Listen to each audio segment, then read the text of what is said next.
آئی لو محمد صلی اللہ علیہ وسلم، اس سلسلے میں ہم نبی جناب محمد صلی اللہ علیہ وسلم سے محبت کرتے ہیں، اس سلسلے میں ہمارا موقف کیا ہونا چاہیے؟ دیکھیے ہمارا موقف یہ ہونا چاہیے کہ ہمیں اللہ کے نبی صلی اللہ علیہ وسلم کی محبت کا یہ جو اظہار ہے جس طرح سے کیا جا رہا ہے، یہ ضرورت ہی نہیں پڑنی چاہیے تھی۔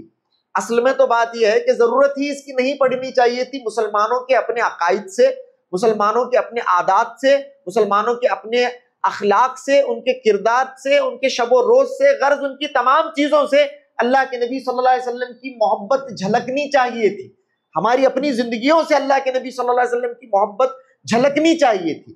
اب وہ جھلکنی کم ہے، وہ ویسی نظر نہیں آتی جیسی محبت اللہ کے نبی صلی اللہ علیہ وسلم سے ہمیں ہونی چاہیے۔ ہمارے اخلاق و کردار، ہمارے عقائد و اعمال سے تو نظر نہیں آ رہی، البتہ ہم لوگ اس طرح سے اظہار کر رہے ہیں، ٹھیک ہے، یہ کوئی ناجائز امر نہیں ہے۔ یہ اس سلسلے میں ہم یہ نہیں کہہ سکتے کہ یہ جو کیا جا رہا ہے اللہ کے نبی صلی اللہ علیہ وسلم سے محبت کے نام پر جو سٹیٹس اپڈیٹ کیے جا رہے ہیں، یہ جو واٹس ایپ پر اور فیس بک پر جو لگایا جا رہا ہے، یہ نہیں کیا جانا چاہیے، ایسا تو ہم نہیں کہتے۔ اس سلسلے میں ناجائز و حرام کا تو کوئی فتویٰ نہیں ہے۔ اگر کوئی اللہ کے نبی صلی اللہ علیہ وسلم سے اپنی محبت کا زبانی اظہار کرنا چاہ رہا ہے، کرے، اس میں کوئی شک نہیں ہے، کوئی حرج کی بات نہیں ہے۔ کوئی کرنا چاہ رہا ہے وہ کر سکتا ہے، اس میں کوئی حرج کی بات نہیں ہے۔ لیکن سوال یہ ہے کہ کیا اللہ کے نبی صلی اللہ علیہ وسلم کی محبت کا مجرد دم بھرنے سے اللہ کے نبی صلی اللہ علیہ وسلم کی محبت کے تقاضے پورے ہوں گے؟ کیا وہ آدمی جو صرف اللہ کے نبی صلی اللہ علیہ وسلم سے محبت کا دعویٰ کر رہا ہے اور اس کی پوری زندگی آپ دیکھیں گے اللہ کے نبی صلی اللہ علیہ وسلم کے لائے ہوئے دین سے منحرف نظر آتی ہے، کیا ایسا آدمی اللہ کے نبی صلی اللہ علیہ وسلم سے حقیقی معنوں میں محبت کرنے والا ہوگا؟ یہ ہمارا سوال ہے۔ ہم سب کو چاہیے کہ اپنے گریبانوں میں جھانکیں، جہاں پر میں اللہ کے نبی صلی اللہ علیہ وسلم کی محبت کا دم بھرتے ہوئے کوئی ہورڈنگ لے کر کھڑا ہوں، بڑے شوق سے میں سٹیٹس اپڈیٹ کر رہا ہوں، آئی لو محمد میں نے لکھ رکھا ہے، تو کیا واقعی میں اللہ کے نبی سے محبت کرنے والا ہوں؟ کیا میری اپنی زندگی میں اللہ کے نبی صلی اللہ علیہ وسلم کے محبت کے تقاضے نظر آتے ہیں؟ یہ سوال ہمیں پوچھنا چاہیے۔ اب ہم سب کو یہاں پر جو لوگ دیکھیے، سٹیٹس لگانا تو بہت آسان چیز ہے، کتنا کام جاتا ہے اس کے اندر۔ سٹیٹس اپڈیٹ کرنے میں کیا چھوٹا سا 5 سال کا بچہ بھی آج کل یہ کام کر دیتا ہے، یہ کوئی بہت بڑی بات نہیں ہے۔ بڑی بات اس وقت ہوتی جب یہ جتنے بھی سٹیٹس لگانے والے لوگ ہیں، سب لوگ جس کے اندر ہم سب شامل ہیں، یہ بڑی بات اس وقت ہوتی جب اللہ کے نبی کے محبت کے نام پر اللہ کے نبی کے امر کی اتباع کرتے ہوئے آج فجر کی نماز میں ہم جمعہ کی سی بھیڑ نظر لگا دیتے۔ ایھا الذین آمنوا اتقوا اللہ حق تقاتہ ولا تموتن الا وانتم مسلمون یا ایھا الناس اتقوا ربکم الذی خلقکم من نفس واحدہ وخلق منها زوجها وبث منهما رجالا كثيرا ونساء واتقوا الله الذي تساءلون به والأرحام إن الله كان عليكم رقيبا يا أيها الذين آمنوا اتقوا الله وقولوا قولا سديدا يصلح لكم أعمالكم ويغفر لكم ذنوبكم ومن يطع الله ورسوله فقد فاز فوزا عظيما أما بعد فإن خير الحديث كتاب الله وخير الهدي هدي محمد صلى الله عليه وسلم وشر الأمور محدثاتها وكل محدثة بدعة وكل بدعة ضلالة وكل ضلالة في النار وقد قال الله تبارك وتعالى في القرآن المجيد والفرقان الحميد فأعوذ بالله السميع العليم من الشيطان الرجيم من همزه ونفخه ونفسه بسم الله الرحمن الرحيم وَلَقَدْ خَلَقْنَا الْإِنسَانَ وَنَعْلَمُ مَا تُوَسْوِسُ بِهِ نَفْسُهُ وَنَحْنُ أَقْرَبُ إِلَيْهِ مِنْ حَبْلِ الْوَرِيدِ إِذْ يَتَلَقَّى الْمُتَلَقِّيَانِ عَنِ الْيَمِينِ وَعَنِ الشِّمَالِ قَعِيدٌ مَا يَلْفِظُ مِنْ قَوْلٍ إِلَّا لَدَيْهِ رَقِيبٌ عَتِيدٌ وَجَاءَتْ سَكْرَةُ الْمَوْتِ بِالْحَقِّ ذَلِكَ مَا كُنْتَ مِنْهُ تَحِيدُ وَنُفِخَ فِي الصُّورِ ذَلِكَ يَوْمُ الْوَعِيدِ وَجَاءَتْ كُلُّ نَفْسٍ مَعَهَا سَائِقٌ وَشَهِيدٌ لقد كنت في غفلة من هذا فكشفنا عنك غطاءك فبصرك اليوم حديد وقال قرينه هذا ما لدي عتيد القيا في جهنم كل كفار عنيد مناع للخير معتد مريب الذي جعل مع الله إلها آخر فألقياه في العذاب الشديد قال قرينه ربنا ما أطغيته ولكن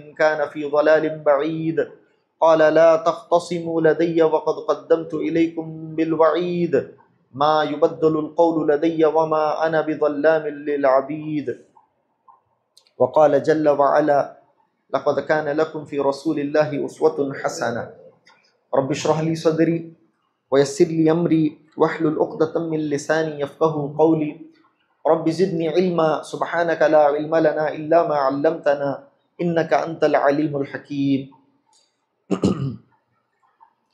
معزز حاضرین جمعہ، ہر قسم کی تعریف، ہر قسم کی بڑائی، بزرگی اللہ رب العالمین کے لیے لائق و سزاوار ہے، اور درود و سلام ہو تمام کے تمام انبیاء اکرام پر، بالخصوص ہمارے دلوں کی دھڑکن محمد مصطفیٰ صلی اللہ علیہ وآلہ وسلم کی ذات اقدس پر کہ آپ علیہ الصلاۃ والسلام کو اللہ رب العالمین نے رہتی انسانیت کے لیے، قیامت تک آنے والے آخری فرد کے لیے سامان ہدایت دے کر عرب کی سرزمین پر مبعوث فرمایا۔ آپ صلی اللہ علیہ وسلم نے اللہ رب العالمین کی طرف سے منزل پیغام کو، منزل دین کو انسانیت تک پوری امانت و دیانت کے ساتھ پہنچایا۔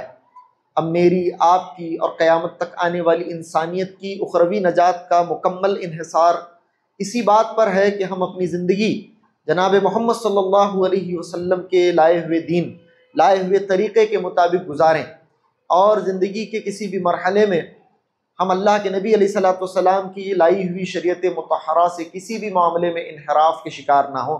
اللہ رب العالمین سے ہم اس بات کی توفیق مانگتے ہیں، اللہم آمین۔ اللہم صلی علی محمد وعلی آل محمد کما صلیت علی ابراہیم وعلی آل ابراہیم انک حمید مجید۔ اللہم بارک علی محمد وعلی آل محمد کما بارکت علی ابراہیم وعلی آل ابراہیم انک حمید مجید۔ معزز حاضرین جمعہ، پیارے نبی صلی اللہ علیہ وسلم کی سیرت طیبہ کا تذکرہ چل رہا ہے۔ ویسے آپ کے سامنے بارہا یہ بات بتائی جاتی ہے کہ یہ جو سیرت طیبہ مسلسل کئی مہینوں سے، سالوں سے آپ کے سامنے بیان کی جا رہی ہے کتاب و سنت کی روشنی میں، اس کے مقاصد کیا ہیں؟ اس کے بہت سارے مقاصد ہیں۔ وہاں دو اہم مقاصد اس کے یہ ہیں کہ ایک بندہ اللہ کے نبی علیہ الصلوۃ والسلام کی ذات کو جانے، اللہ کے نبی علیہ الصلوۃ والسلام کے شب و روز کو جانے، آپ صلی اللہ علیہ وسلم کے حرکات کو جانے، آپ صلی اللہ علیہ وسلم کے سکنات کو جانے، آپ کی گفتار کو جانے، آپ کے اخلاق کو جانے، آپ کے کردار کو جانے۔ اگر جانے گا نہیں تو اللہ کے نبی صلی اللہ علیہ وسلم سے محبت کیسے کر پائے گا؟ اگر محبت اللہ کے نبی صلی اللہ علیہ وسلم سے اسے ویسی نہیں ہوگی جیسی کرنے کا حق ہے، تو اتباع کا اور اطاعت کا وہ جذبہ ہمارے دلوں میں کیسے شعلہ زن ہوگا جیسے صحابہ اکرام کے دلوں میں ہوا کرتا تھا۔ تو نبی صلی اللہ علیہ وسلم کی زندگی کو جاننا اسی لیے ضروری ہے کہ ہم آپ صلی اللہ علیہ وسلم سے محبت کریں، بے انتہا محبت کریں، اور اللہ کے نبی صلی اللہ علیہ وسلم کی زندگی کو اگر کوئی جانے گا، آپ صلی اللہ علیہ وسلم کی شخصیت سے اگر کوئی واقعی میں واقفیت حاصل کرے گا، ایسا ہو نہیں سکتا کہ وہ اللہ کے نبی سے محبت نہ کرے، ایسا ہو نہیں سکتا کہ وہ اللہ کے نبی علیہ الصلوۃ والسلام سے محبت نہ کر بیٹھے۔ وَإِذْ تو دشمنان اسلام تھے، اسلام کے دشمن تھے، لیکن اللہ کے نبی علیہ الصلوۃ والسلام کی ذات سے کیا ان کو آگہی ہو گئی، اللہ کے نبی علیہ الصلوۃ والسلام کے جانی دشمن سے جگری دوست بن بیٹھے۔ اس طرح کے معاملات ہمیشہ تاریخ میں پیش آئے ہیں۔ تو اللہ کے نبی سے محبت کرنے کے لیے اللہ کے نبی علیہ الصلوۃ والسلام کی حیات طیبہ کا جاننا، آپ صلی اللہ علیہ وسلم کی زندگی کو پوری طرح سے جاننا بہت ضروری ہے، اور اللہ کے نبی صلی اللہ علیہ وسلم کی اتباع کے لیے اور آپ صلی اللہ علیہ وسلم کی اطاعت کرنے کے لیے آپ صلی اللہ علیہ وسلم کی زندگی کو جاننا بہت ضروری ہے۔ ویسے ان دنوں جو ٹرینڈ چل رہا ہے، ہر کوئی موبائل کھولتا ہے تو آئی لو محمد کا سٹیٹس نظر آتا ہے، کوئی کسی بھی سوشل میڈیا کے پلیٹ فارم پر جاتا ہے تو آئی لو محمد سنائی دے رہا ہے، لوگ بہت سارے پیمفلیٹس لے کر کھڑے ہیں، بہت سارے لوگ پروٹیسٹ کر رہے ہیں، بہت سارے معاملات ہندوستان کے اندر نظر آ رہے ہیں۔ اس سلسلے میں ساتھیوں نے پوچھا کہ ہمارا موقف کیا ہونا چاہیے، آئی لو محمد صلی اللہ علیہ وسلم، اس سلسلے میں ہم نبی جناب محمد صلی اللہ علیہ وسلم سے محبت کرتے ہیں، اس سلسلے میں ہمارا موقف کیا ہونا چاہیے؟ دیکھیے، ہمارا موقف یہ ہے، ہمارا موقف یہ ہونا چاہیے کہ ہمیں اللہ کے نبی صلی اللہ علیہ وسلم کی محبت کا یہ جو اظہار ہے جس طرح سے کیا جا رہا ہے، یہ ضرورت ہی نہیں پڑنی چاہیے تھی۔ اصل میں تو بات یہ ہے کہ ضرورت ہی اس کی نہیں پڑنی چاہیے تھی. مسلمانوں کے اپنے عقائد سے، مسلمانوں کے اپنے عادات سے، مسلمانوں کے اپنے اخلاق سے، ان کے کردار سے، ان کے شب و روز سے، غرض ان کی تمام چیزوں سے اللہ کے نبی صلی اللہ علیہ وسلم کی محبت جھلکنی چاہیے تھی. ہماری اپنی زندگیوں سے اللہ کے نبی صلی اللہ علیہ وسلم کی محبت جھلکنی چاہیے تھی. اب وہ جھلکنی کم ہے، وہ ویسی نظر نہیں آتی جیسی محبت اللہ کے نبی صلی اللہ علیہ وسلم سے ہمیں ہونی چاہیے. ہمارے اخلاق و کردار، ہمارے عقائد و اعمال سے تو نظر نہیں آ رہی، البتہ ہم لوگ اس طرح سے اظہار کر رہے ہیں، اس طرح سے اظہار کر رہے ہیں. ٹھیک ہے، یہ کوئی ناجائز امر نہیں ہے. یہ اس سلسلے میں ہم یہ نہیں کہہ سکتے کہ یہ جو کیا جا رہا ہے اللہ کے نبی صلی اللہ علیہ وسلم سے محبت کے نام پر جو سٹیٹس اپڈیٹ کیے جا رہے ہیں، یہ جو واٹس ایپ پر اور فیس بک پر جو لگایا جا رہا ہے، یہ نہیں کیا جانا چاہیے، ایسا تو ہم نہیں کہتے. اس سلسلے میں ناجائز و حرام کا تو کوئی فتویٰ نہیں ہے. اگر کوئی اللہ کے نبی صلی اللہ علیہ وسلم سے اپنی محبت کا زبانی اظہار کرنا چاہ رہا ہے، کرے، اس میں کوئی شک نہیں ہے، کوئی حرج کی بات نہیں ہے.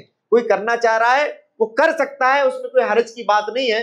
لیکن سوال یہ ہے کہ کیا اللہ کے نبی صلی اللہ علیہ وسلم کی محبت کا مجرد دم بھرنے سے اللہ کے نبی صلی اللہ علیہ وسلم کی محبت کے تقاضے پورے ہوں گے؟ کیا وہ آدمی جو صرف اللہ کے نبی صلی اللہ علیہ وسلم سے محبت کا دعویٰ کر رہا ہے اور اس کی پوری زندگی آپ دیکھیں گے اللہ کے نبی صلی اللہ علیہ وسلم کے لائے ہوئے دین سے منحرف نظر آتی ہے، کیا ایسا آدمی اللہ کے نبی صلی اللہ علیہ وسلم سے حقیقی معنوں میں محبت کرنے والا ہوگا؟ یہ ہمارا سوال ہے. ہم سب کو چاہیے کہ اپنے گریبانوں میں جھانکیں. جہاں پر میں اللہ کے نبی صلی اللہ علیہ وسلم کی محبت کا دم بھرتے ہوئے کوئی ہورڈنگ لے کر کھڑا ہوں، بڑے شوق سے میں اسٹیٹس اپڈیٹ کر رہا ہوں، آئی لو محمد میں نے لکھ رکھا ہے، تو کیا واقعی میں اللہ کے نبی سے محبت کرنے والا ہوں؟ کیا میری اپنی زندگی میں اللہ کے نبی صلی اللہ علیہ وسلم کے محبت کے تقاضے نظر آتے ہیں؟ یہ سوال ہمیں پوچھنا چاہیے. اب ہم سب کو یہاں پر جو لوگ دیکھیے، اسٹیٹس لگانا تو بہت آسان چیز ہے، کتنا کام جاتا ہے اس کے اندر. اسٹیٹس اپڈیٹ کرنے میں کیا چھوٹا سا 5 سال کا بچہ بھی آج کل یہ کام کر دیتا ہے. یہ کوئی بہت بڑی بات نہیں ہے. بڑی بات اس وقت ہوتی جب یہ جتنے بھی اسٹیٹس لگانے والے لوگ ہیں، سب لوگ جو جس کے اندر ہم سب شامل ہیں، یہ بڑی بات اس وقت ہوتی جب اللہ کے نبی کے محبت کے نام پر اللہ کے نبی کے امر کی اتباع کرتے ہوئے آج فجر کی نماز میں ہم جمعہ کی سی بھیڑ نظر لگا دیتے. جس طرح سے جمعہ میں آج مسجدیں بھرنے والی ہیں، کیا فجر کی نماز میں مسجدیں ویسی بھرتی ہیں؟ اسٹیٹس لگانا تو آسان ہے، سب لوگ اسٹیٹس لگاتے ہیں. ہمیں چاہیے تھا کہ اللہ کے نبی کی محبت کے نام پر ہم ہر وہ کام کرتے جو نبی نے کیا ہے، ان تعلیمات پر عمل پیرا ہوتے جو نبی نے کیا ہے. ہم اپنے دلوں کے اندر نفرتوں کے بازار گرم کیے ہوئے ہیں، ہم اپنے دلوں کے اندر کدورتوں کا ایک سمندر اور سیلاب سموئے ہوئے ہیں. ہمارے دلوں کے اندر کس کے لیے بغض نہیں ہے، کس کے لیے عناد نہیں ہے، حسد کا جذبہ لیے ہوئے ہم جینے والے لوگوں کے معاملات میں، ہمارے معاملات میں ہم لوگ کس قدر پچھڑ گئے ہیں، یہ ہمیں دیکھنے کی ضرورت ہے. تجارتوں کے اندر، شب و روز کے تمام معاملات کے اندر ہمارا معاملہ کیا ہو گیا ہے؟ نبی اکرم صلی اللہ علیہ وسلم کی سنت سے اس قدر ہم لوگ دور، لیکن اس کے باوجود صرف محمد صلی اللہ علیہ وسلم سے محبت کا دعویٰ کر کے ہم کیا ثابت کرنا چاہتے ہیں؟ ٹھیک ہے، اگر کر رہے ہیں تو ان سے ناجائز اور حرام کا تو کوئی فتویٰ نہیں لگایا جائے گا. چلیے سب کر رہے ہیں، آپ اللہ کے نبی صلی اللہ علیہ وسلم سے اپنی محبت کا اظہار کریں، اس میں کوئی شک نہیں، اچھی بات ہے، ہونا چاہیے، کریے. لیکن یہ حقیقی محبت تو نہیں ہے.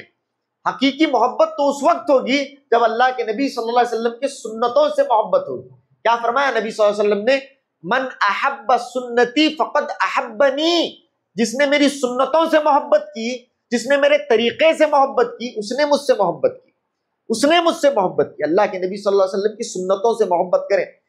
عقیدے کے معاملے میں اللہ کے نبی علیہ الصلوۃ والسلام جس طرح سے سخت تھے، ویسی سختی ہمارے اندر بھی ہونی چاہیے. جی، عقیدے کے معاملے میں تو اللہ اکبر، نعوذ باللہ من ذالک، کتنوں کو ہم نے نہ جانے مشکل کشا بنا لیا ہے، کتنوں کو حاجت روا بنا لیا ہے، کتنوں کو دستگیر بنا لیا ہے، نہ جانے کیسے کیسے القاب سے لوگوں کو ہم نے نوازا ہے، اللہ کے بندوں کو نوازا ہے. اللہ کے نبی علیہ الصلوۃ والسلام کا معاملہ عقائد کے اندر آپ دیکھیں کس طرح سے، جہاں ایک طرف اللہ کے نبی صلی اللہ علیہ وسلم کی زندگی کا یہ عنصر تھا کہ آپ بے انتہا نرم تھے، وہیں پر جب عقیدے کا معاملہ ہوتا، اللہ کے نبی صلی اللہ علیہ وسلم کی زندگی میں آپ دیکھیں گے کہ عجیب و غریب قسم کی سختی آپ پاتے تھے. ایک صحابی کو اللہ کے نبی صلی اللہ علیہ وسلم نے خطبے کے دوران صرف اتنا کہتے ہوئے کہ من یطع اللہ ورسولہ فقد رشد ومن یعصہما فقد غوی، جس نے اللہ اور اس کے رسول کی اطاعت کی وہ راستہ پا گیا، اس نے ہدایت پائی. جس نے اللہ اور اس کے رسول کی اطاعت کی، اس نے ہدایت پائی. جس نے ان دونوں کی نافرمانی کی وہ گمراہ ہوا. اللہ کے نبی صلی اللہ علیہ وسلم کے سامنے ایک صحابی نے خطبہ دیا, اللہ کے نبی صلی اللہ علیہ وسلم کو یہ بات ناقابل برداشت گزری. آپ صلی اللہ علیہ وسلم نے کہا ان دونوں کی کہہ کر ایک ہی پروناؤن میں, ایک ہی ضمیر میں تم اللہ اور اس کے رسول کو ملاتے ہو. اللہ کے نبی نے کہا بئس الخطیب انت, تم کتنے برے خطیب ہو, تم کتنے برے خطیب ہو. اتنے سخت الفاظ سے تو اللہ کے نبی صلی اللہ علیہ وسلم نے مسجد میں پیشاب کرنے والے کو نہیں روکا.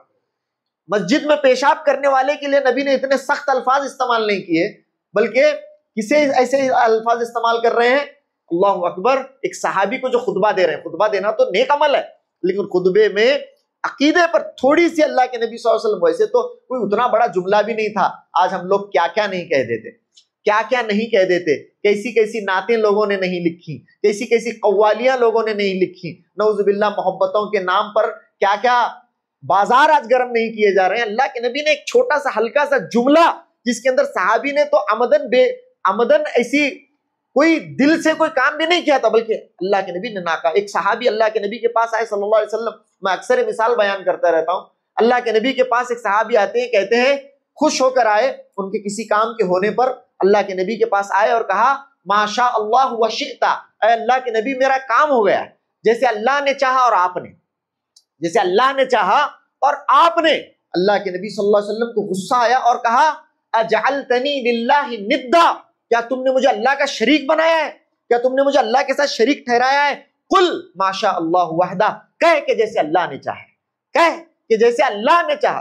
یعنی آپ دیکھیں گے نبی اکرم صلی اللہ علیہ وسلم کی زندگی میں قدم قدم پر اللہ کے نبی کی زندگی پر عقائد کی اصلاح اور عقیدے کے معاملے میں ہمارے نبی صلی اللہ علیہ وسلم کس قدر سخت تھے.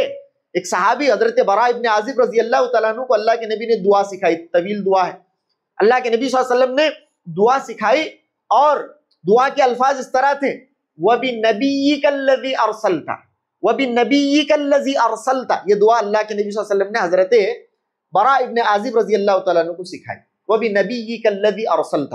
اب دوسرے دن حضرت براء ابن عازب رضی اللہ تعالیٰ عنہ, جس طرح سے ہم اپنے استاد کے سامنے سبق سناتے ہیں, حضرت براء ابن عازب رضی اللہ تعالیٰ عنہ نے اللہ کے نبی کے سامنے دعا دہرائی تو کہا وَبِرَسُولِكَ الَّذِي أَرْسَلْتَ. نبی نکال کر حضرت براء ابن عازب رضی اللہ تعالیٰ عنہ, جو کہ صحابی رسول ہیں اور صحابہ امت کے سب سے بڑے علماء, سب سے بڑے محدثین اور سب سے بڑے فقہا ہوتے ہیں, یاد رکھیں, سب سے بڑے اولیاء یہ صحابہ ہیں.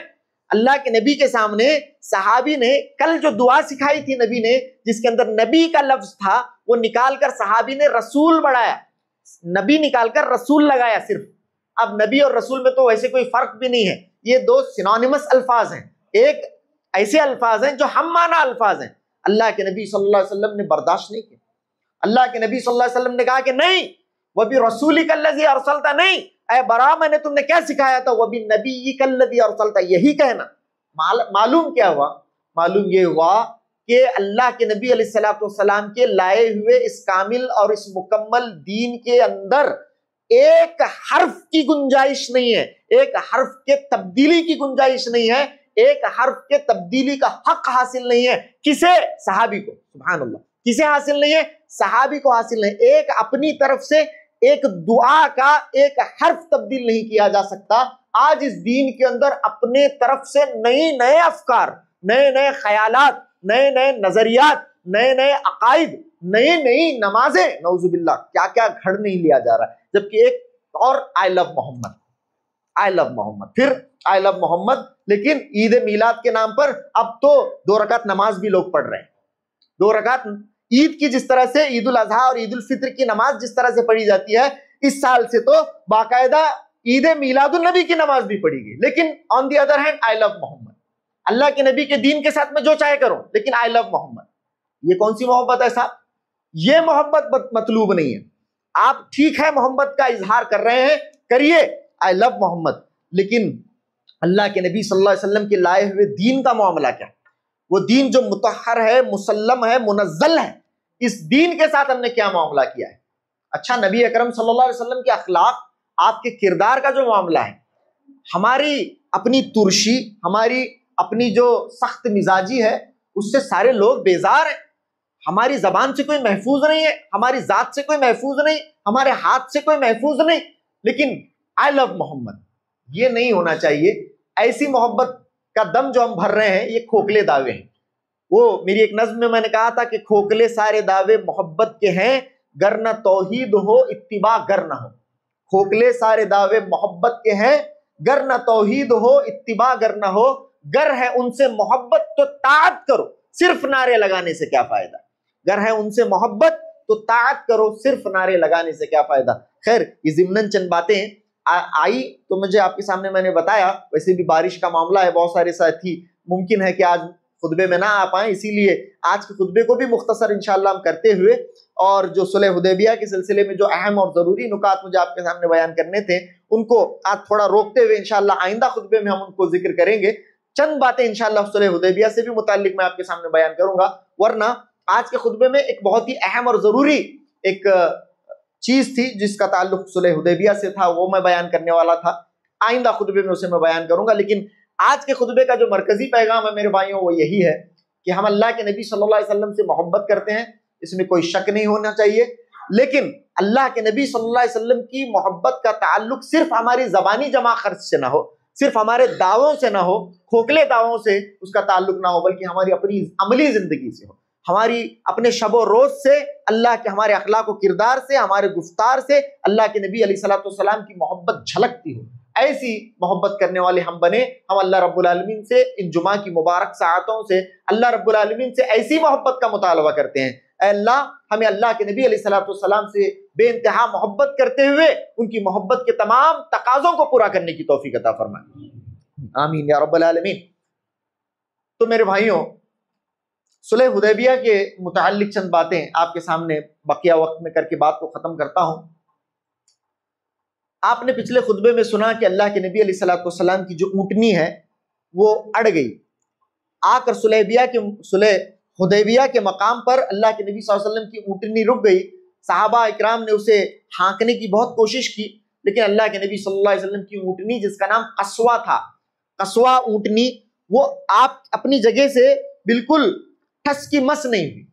لوگوں نے کہنا شروع کر دیا کہ قصوہ تو اڑ گئی ہے. اللہ کے نبی صلی اللہ علیہ وسلم نے کہا کہ نہیں، قصوہ اڑی نہیں ہے اور نہ ہی یہ اس کی عادت ہے، بلکہ اسے وَلَكِنْ حَبَسَهَا حَابِسُ الْفِيلِ، بلکہ قصوہ کو اس ذات نے روکا ہے جس نے ہاتھیوں کو روکا تھا.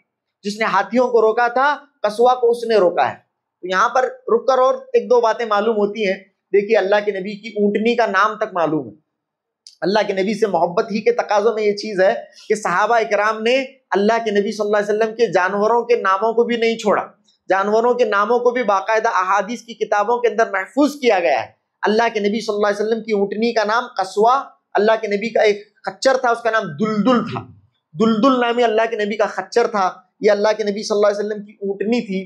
کتنی محبت تھی صحابہ اکرام کو اللہ کے نبی سے. تو اس سے یہ بھی معلوم ہوتا ہے کہ اگر ہمارے جانور ہیں تو ہم جانوروں کے بھی نام رکھ سکتے ہیں، جانوروں کے نام رکھے جا سکتے ہیں. اتنی محبت تھی صحابہ اکرام کو اللہ کے نبی سے کہ اللہ کے نبی کے جانوروں کے نام بھی معلوم. یہاں تک بھی محبت تھی کہ اللہ کے نبی صلی اللہ علیہ وسلم کی داڑھی مبارک میں کتنے بال سفید ہیں. اللہ کے نبی کی داڑھی میں کتنے بال سفید ہیں. صحابہ نے اس کو تک نوٹ کیا ہے. حضرت انس رضی اللہ تعالیٰ عنہ کی ایک حدیث میں نے دیکھی، آپ نے کہا کہ 14 بال سفید تھے اللہ کے نبی کی داڑھی میں. سبحان اللہ، کیسی محبت تھی صحابہ اکرام کو. 14 بال اللہ کے نبی صلی اللہ علیہ وسلم کی داڑھی مبارک کے اندر سفید تھے. ایسی محبت کرتے تھے صحابہ اکرام. اور یہاں سے ایک اور بھی چیز معلوم ہوئی. صحابہ نے کہا کہ قصوہ اڑ گئی ہے. اللہ کے نبی صلی اللہ علیہ وسلم نے کہا کہ وہ اڑتی نہیں ہے، یہ اس کی عادت نہیں ہے. قصوہ اتنی ضدی نہیں ہے، اڑتی نہیں ہے. یعنی ایک صاحب علم نے یہ کہا کہ دیکھیے اللہ کے نبی نے ایک جانور کی عزت کا یہاں پر دفاع کیا. ایک جانور کی عزت کا دفاع اللہ کے نبی صلی اللہ علیہ وسلم نے کیا ہے. اسلام کیسا مطہر اور کیسا پاک باز دین ہے کہ جہاں پر ایک جانور پر بھی غلط الزام لگے تو نبی صلی اللہ علیہ وسلم نے کہا کہ نہیں، یہ قصوہ کی عادت نہیں ہے کہ وہ اڑتی ہے، بلکہ اللہ کے نبی صلی اللہ علیہ وسلم نے کہا کہ اللہ نے اسے روکا ہے. تو کسی جانور کے اوپر جب کوئی الزام لگتا ہے یا پھر کوئی غلط بات اس کی طرف منسوب کی جاتی ہے، اسلام کے اندر ناقابل برداشت ہے. تو ہم لوگوں کا معاملہ دیکھیں، شب و روز ہم غور کریں. وہ نبی صلی اللہ علیہ وسلم نے قصوہ اونٹنی کے اوپر ایک الزام لگا تو برداشت نہیں کیا. ہم لوگوں سے کتنے الزام سرزد نہیں ہوتے ہیں شام تک اللہ کے بندوں کے اوپر. اللہ کے بندوں کے معاملے میں ہمارے کیا خیال ہیں؟ کتنے لوگوں کے اوپر کیسے کیسے الزام ہم لگا دیتے ہیں، کیسے کیسے الزام تراشیاں ہم لوگ کرتے ہیں. تو ہماری زبانوں کو ہم چاہیے کہ ہم لگام لگائیں لوگوں کے متعلق کچھ بھی کہنے سے پہلے سوچیں، تحقیق سے کام لیں، ورنہ کسی کے بھی متعلق پیٹ پیچھے آپ جو بھی چاہے کہیں گے، یہ دین اسلام کا مزاج نہیں، دین اسلام کا مزاج نہیں۔ خیر، تو یہاں اونٹنی رکی، اللہ کے نبی علیہ الصلوۃ والسلام نے قیام فرمایا، پانی کا جو معجزہ پیش آیا اس سلسلے میں نے آپ کے سامنے باتیں کی۔ یہاں سے نیگوسیشن کا ایک سلسلہ شروع ہو جاتا ہے، نیگوسیشن کا سلسلہ، یہاں سے باتوں کا سلسلہ شروع ہو جاتا ہے دونوں طرف سے۔ اللہ کے نبی علیہ الصلوۃ والسلام نے پڑاؤ کیا، ادھر حضرت خالد بن ولید رضی اللہ تعالیٰ عنہ جو 200 سواروں کے ساتھ آئے تھے، انہوں نے دیکھا کہ نبی اکرم صلی اللہ علیہ وسلم تو اس راستے سے تنعیم سے نہ گزر کر اس طرف پر اللہ کے نبی نے رائٹ لے لیا ہے، تو حضرت خالد بن ولید رضی اللہ تعالیٰ عنہ اس نئی صورتحال کی خبر دینے کے لیے فوراً مکہ چلے گئے۔ مکہ گئے اور کہا کہ اللہ کے نبی علیہ الصلوۃ والسلام جو ہے اس طرف نہیں آئے، ہمارا سامنا انہوں نے نہیں کیا، ورنہ یہ لوگ تو روکنے کے لیے کھڑے تھے، جنگ کے لیے کھڑے تھے۔ اللہ کے نبی صلی اللہ علیہ وسلم، اللہ کے نبی علیہ الصلوۃ والسلام اس طرف چلے گئے، جا کر اس صورتحال کی خبر حضرت خالد نے وہاں پر دی۔ ادھر اللہ کے نبی صلی اللہ علیہ وسلم نے حدیبیہ کے مقام پر پڑاؤ ڈالا، تو ادھر ایک صاحب جن کا نام ہے بدیل بن ورقہ، بدیل بن ورقہ، یہ ابھی مسلمان نہیں ہوئے ہیں، مستقبل میں مسلمان ہونے والے ہیں۔ یہ قبیلے بنو خزاعہ کے سردار تھے۔